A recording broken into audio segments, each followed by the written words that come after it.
बुध बृहस्पतीची कहाणी. ऐका बुध बृहस्पतीनं तुमची कहाणी. 8 पाट नगर होतं. तिथे एक राजा होता. त्याला 7 मुलगे होते, 7 सुना होत्या. त्यांच्या घरी रोज एक मामा भाचे भिक्षेला जात. राजाच्या सुना आमचे हात रिकामे नाहीत म्हणून सांगत. असे पुष्कळ दिवस गेल्यावर त्यास दरिद्र आलं. सर्वांचे हात रिकामे झाले. मामा भाचे पूर्वीप्रमाणे भिक्षेला आले. सर्व सुनांनी सांगितलं असतं तर दिलं असतं, आमचे हात रिकामे झाले. सर्वात धाकटी सून शहाणी होती. तिनं विचार केला, होतं तेव्हा दिलं नाही, आता नाही म्हणून नाही.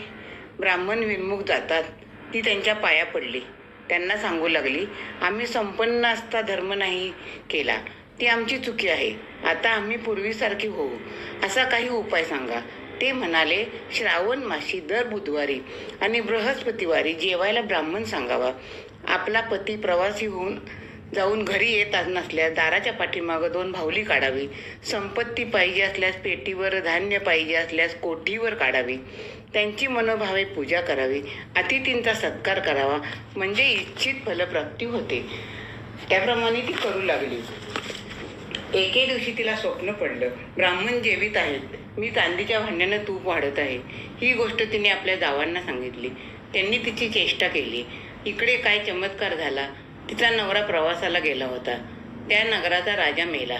गादीवर दुसरा राजा बसवल्याशिवाय प्रेत दहन करायचं नाही म्हणून तेथील लोकांनी काय केलं, हत्तीनेच्या सोंडेत माळ दिली व तिला नगरात फिरवलं.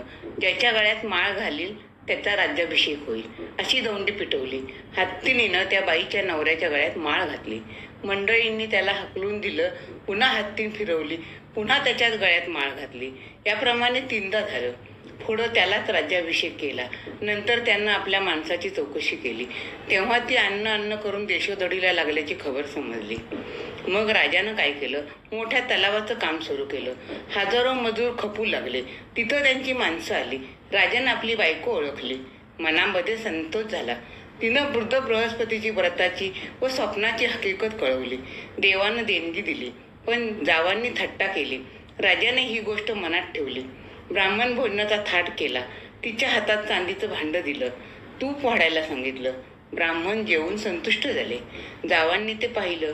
त्यांचा सन्मान केला. मुलंबाळं झाली. दुःखाचे दिवस गेले, सुखाचे दिवस आले.